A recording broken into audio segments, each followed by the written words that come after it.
Guess what? He didn't leave the women out either. It says also, or maybe your Bible might say in like manner also, which is referring back to the statement that the men should pray and lead everywhere in verse 8. And Paul said that verse 8 should apply for everywhere in various congregations, not just this one in Ephesus. And so he also thought that verse 9 should apply everywhere, and that women should adorn themselves in modest apparel, dress modestly and decent.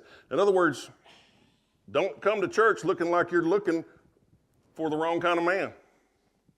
Don't come to church dressed like you're looking for the wrong kind of man. We don't need to see no fanny flashers in here. That's what I call in my house.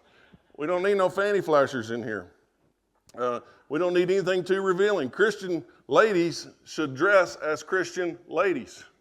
You should be respectful. Dress like a woman who is prepared to meet God, like a woman who professes to worship God. Ladies, your dress reflects your heart. If a man dresses as casual in a casual manner, it says something about his attitude. And so how you dress reflects your heart. It says something about what you want to attract.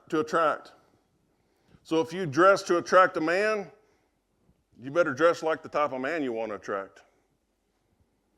Ladies, if you dress with stuff hanging out for everybody to see, I promise you, you will attract the wrong kind of man. And it's the wrong kind of man because of what you will attract is a lustful man who will break your heart and leave you after he gets what he wants. Almost every time. If you just happen to get him to stick around, he's liable to be the type that's going to treat you badly, talk down on you, emotionally or physically abuse you. You need to be mindful of how you dress in front of other men. And that same man that likes to see somebody scantily dressed, all your relationship, he's going to be attracted to other women who are doing the same thing. Do you want to live with that? Do you want to have that? You don't want to be left with the heartache and tons of regret. Paul says instead you should adorn yourself with good deeds, appropriate for women who profess to worship God. If you can dress in moderation with good works, he says she's perfectly dressed.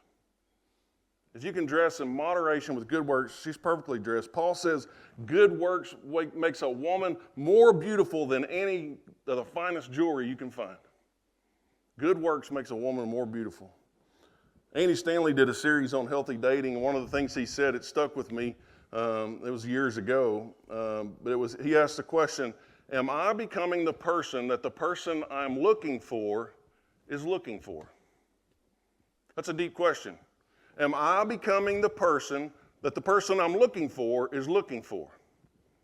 That stuck with me all these years about dating and relationships. And while I'm looking for someone that I could potentially spend the rest of my life with, is the person I am and the life that I'm living right now even going to attract the type of person that I want to marry?